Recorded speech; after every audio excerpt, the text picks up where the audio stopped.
Welcome! I'm Esther Buerki, the author of Living Without Fear and the co-publisher of the Amazon best-selling Inspire Journeys. Get in touch with me if you want to start living without fear or even writing your book. And please share this podcast with a friend who you know needs to hear this episode. Subscribe to my YouTube channel, write a short review, and rate it on your favorite podcast platform with a lot of stars if you enjoyed it. Thank you so much for your support. This truly means a lot to me. And today I'd like to come back to this feeling of not being good enough, because this feeling also comes back with me. The question is only, how do I cope with it every time it pops up again? To give you an idea in which situations this feeling is bothering me, I need to tell you that I'm working on a new book project. I didn't plan it, but a few weeks ago, cleaning up my mailbox, I came across an email sent months ago from the cultural department of the town I'm living in from Winterthur. Every 2 years, they organize a competition for the writers where they have to hand in a new project and a sample of the text fit into 30 pages.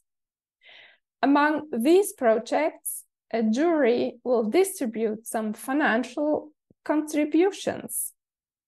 4 years ago, I participated with my first children's book, Leonard and Lulu.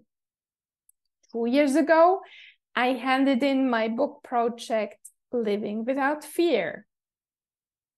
2 times, I didn't win anything. Last year, my editor said she guessed why I didn't get any contribution for the book Living Without Fear.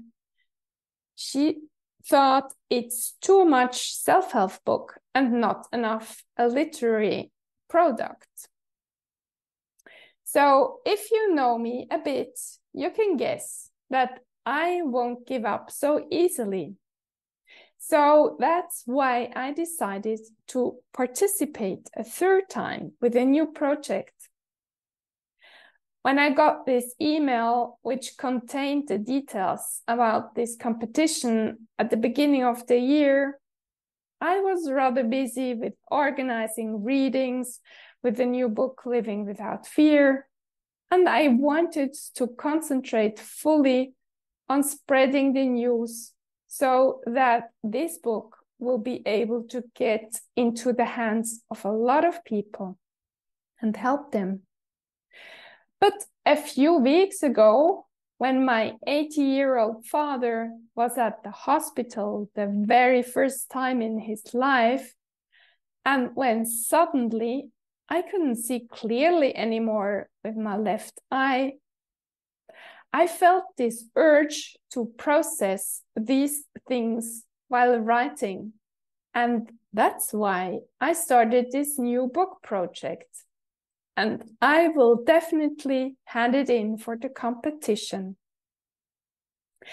Coming back now to the feelings of not being good enough, I can tell you that those feelings came back so strongly. Even though I've written so many newspaper articles and some books, the default feeling of being good enough as a writer isn't there. Maybe it isn't there yet, but I don't know if I will ever feel good enough for all the time. The point is that this isn't important. I thought so when I started my journey some years ago. But the most important thing is, how do I cope with these feelings of not being good enough? Do they prevent me from doing the things I'd love to do? Or do they challenge me and I have to get over them every time they pop up? And this is exactly what I do and what I did while writing. Most of the time when I sat down to continue my writing, an inner voice started questioning, Esther, are you good enough to write a new book? Esther, why do you put so much energy into writing? Is it worth it? You could do so many more important things than this. Why do you spend your valuable time on this new project? And at the same time, there was another voice who told me, Esther, people need your message. It's so important that you talk about how you can heal the relationship with your family. So many people are suffering from those endless disputes or even wars between certain family members. And I stopped listening to the other negative voice and I started writing with the positive voice in my head, which guided me and which guided me so beautifully. And the longer I concentrated on my message and how to put it into clear sentences, I completely forgot about the feelings of not being good enough. I listened to my knowing that I need to write this, and I started enjoying the process. But honestly, nearly during every new writing session, I needed to go through this battle of these inner voices. So if you know this as well, and it can happen with every new project you start or with every new thing you try, it's so important that you listen to the positive voice.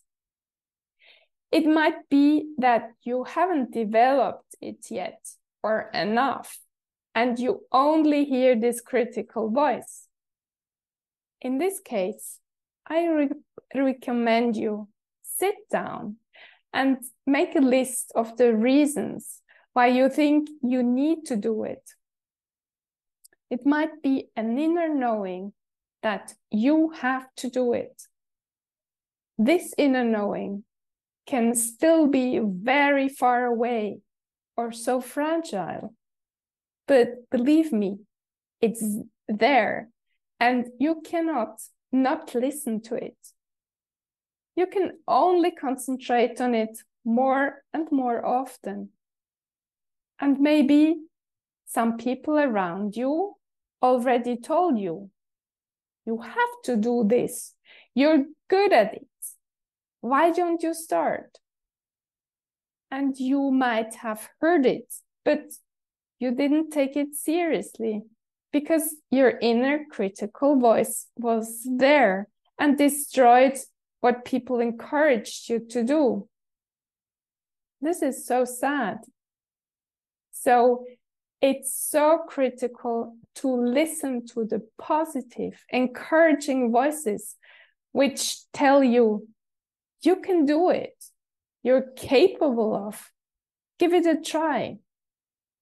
Start your journey as a painter, musician, coach, doctor, athlete. You fill in the blanks. And don't forget, the feelings of not being good enough might always be there, but you have the tools to work around them. You know that you need to stop listening to the negative voices and tune up the volume of these positive voices in your head, which give you joy and make you feel content every time you put energy into this new project or thing. Because I can guarantee you, every time I've stopped after having written a few pages, I felt so wonderful. I was so proud of myself. And you can experience this too.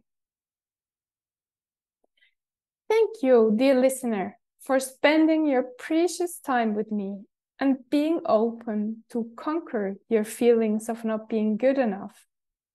And I cannot repeat it enough.